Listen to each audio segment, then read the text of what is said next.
Bonjour à tous et bienvenue dans cette nouvelle vidéo. Donc aujourd'hui on va parler de l'inflammation chronique. Donc on va voir qu'est-ce que l'inflammation chronique, en quoi celle-ci est problématique et on va voir le lien qui peut exister entre l'inflammation chronique et le déclenchement de certaines pathologies. Alors déjà il faut comprendre qu'est-ce que l'inflammation. Donc déjà l'inflammation, ce n'est pas forcément quelque chose de délétère. À la base, ce n'est pas forcément quelque chose de mauvais pour l'organisme. En fait, l'inflammation, c'est d'abord et avant tout une réaction inflammatoire. Ça veut dire que vous avez un élément, quelque chose qui va venir perturber le fonctionnement de votre corps et qui va nécessiter une action du système immunitaire pour venir réparer la zone ou pour éliminer l'agent qui pose problème, comme par exemple une bactérie toxique, et donc ensuite réparer le problème, réparer les cellules et les tissus endommagés. Donc l'inflammation, au départ, elle commence avec une inflammation aiguë, c'est-à-dire qui peut durer quelques heures, parfois quelques jours. C'est une réponse inflammatoire importante qui va permettre aux cellules du système immunitaire d'arriver vers la zone ou vers l'organe enflammé, et puis de mettre en route les processus d'élimination des choses qui ne vont pas, puis de progressivement évoluer vers une résolution de cette inflammation et une phase de réparation pour que vos tissus soient à nouveau sains et à nouveau fonctionnels. Le problème, c'est que si cette résolution de l'inflammation n'a pas lieu parce que la cause de l'inflammation n'est pas réglée, et si votre système immunitaire est plus ou moins défaillant ou inefficace, eh bien cette inflammation aiguë ne va pas se résoudre, et donc sournoisement, c'est l'inflammation chronique qui va progressivement s'installer. Et donc, contrairement à l'inflammation aiguë, qui, comme vous l'aurez compris, est utile et bénéfique puisque ça va activer la régénération de vos cellules et de vos tissus. L'inflammation chronique, elle, va épuiser votre organisme, va épuiser le fonctionnement de votre système immunitaire et va même finir par attaquer vos propres cellules. Donc une inflammation aiguë ponctuelle importante, c'est utile pour l'organisme, pour qu'il puisse se réparer. Par contre, si l'inflammation devient chronique, un petit peu à l'image du stress, quelque chose qui s'installe et qui dure dans le temps, ça va finir par dérégler le fonctionnement de l'organisme et c'est ça qui va venir finalement mettre un petit peu le feu aux poudres et initier le déclenchement de tout un tas de choses qu'on va décrire juste après. Donc, en quoi l'inflammation chronique est problématique? Quelles sont véritablement les conséquences concrètes de cette inflammation chronique? Eh bien, on la retrouve à l'origine de la plupart des douleurs chroniques. Donc, ça peut être des tendinites, ça peut être de l'arthrite, ça peut être également de l'arthrose, mais on la retrouve aussi dans de nombreuses pathologies inflammatoires et de nombreuses pathologies modernes comme l'obésité, le diabète, le surpoids, le cancer, la maladie d'Alzheimer, Parkinson, mais aussi les maladies cardiovasculaires et certaines pathologies respiratoires comme l'asthme. Donc je vais détailler tout ça ici.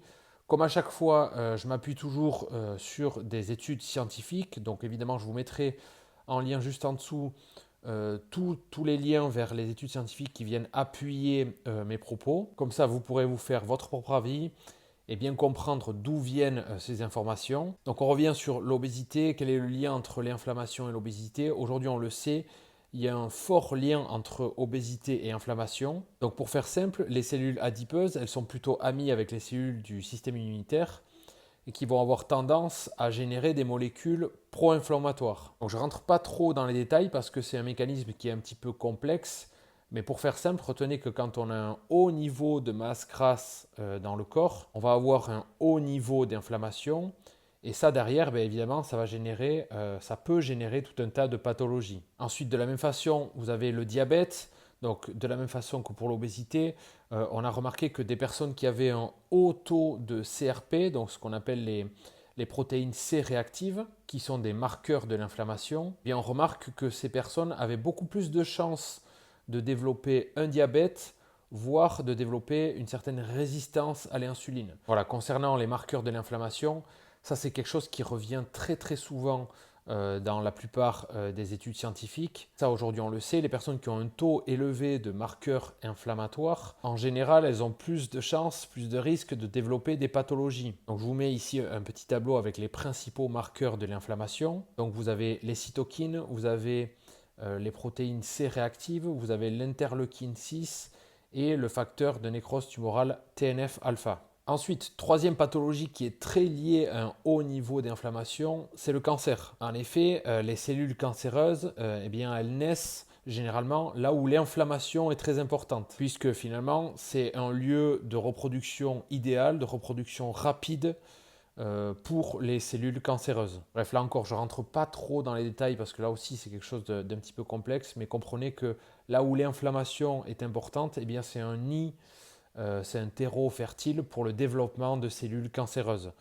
L'exemple typique, c'est l'exemple du fumeur. Le fumeur qui va enflammer finalement ses poumons à cause des molécules toxiques, à cause de la fumée de cigarette, de tout ce qui se trouve, de tous les éléments qui se trouvent dans la cigarette. Et forcément, sur le long terme, eh bien, ça finit par donner un cancer. Plus surprenant aussi, l'inflammation peut aussi être le terrain de pathologies pas toujours attendues, comme ça peut être par exemple le cas avec la dépression. En effet, il faut savoir que l'inflammation du système nerveux central peut avoir un impact négatif sur le cerveau et derrière amener une forme de dépression. Donc ça, c'est quelque chose qui est pas très connu, mais qui est validé en tout cas par les études scientifiques. Donc beaucoup de gens pensent que la dépression, c'est toujours quelque chose qui est d'origine psychologique, et c'est vrai, il y a toujours des facteurs d'ordre psychologique dans ce type de pathologie, mais pas uniquement. Il y a aussi des origines physiologiques et l'inflammation est un terrain propice au développement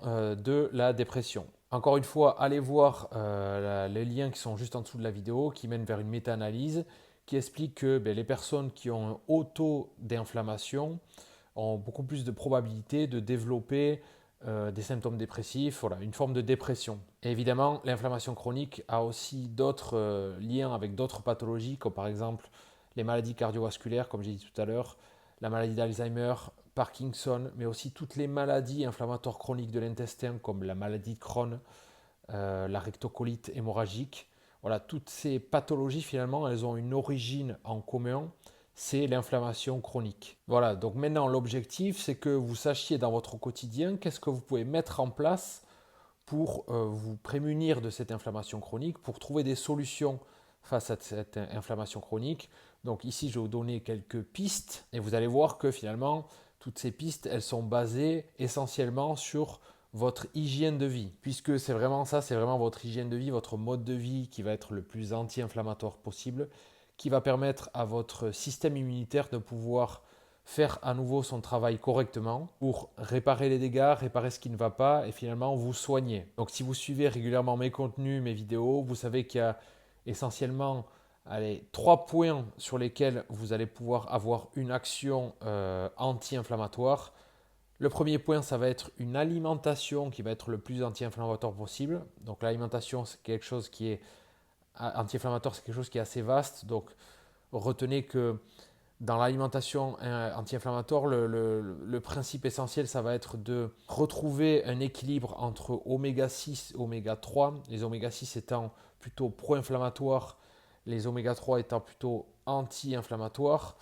L'alimentation moderne a une tendance à être plutôt enrichie en oméga 6. Donc l'idée, ça sera de consommer des aliments qui seront peut-être plus anti-inflammatoires, donc plus riches en oméga 3, et réduire les aliments qui, eux, seront riches en oméga 6. Je vous mettrai également un lien vers un article que j'ai déjà rédigé qui traite de cette alimentation anti-inflammatoire pour voir un petit peu quels sont ces aliments que vous devriez privilégier et plutôt ce que vous devriez éviter. L'autre pilier, c'est évidemment l'activité physique raisonnée et également régulière. Voilà, je le répète régulièrement, mais l'activité physique, c'est un des meilleurs moyens de combattre l'inflammation chronique. Pourquoi? Tout simplement parce que vous avez une action positive sur votre système immunitaire. Vous allez avoir une sécrétion naturelle d'endorphines qui vont venir soulager vos douleurs, soulager vos symptômes. Ça va vous aider également à réduire un petit peu peut-être la prise de vos médicaments. Et de manière générale, ça va oxygéner les tissus, ça va relancer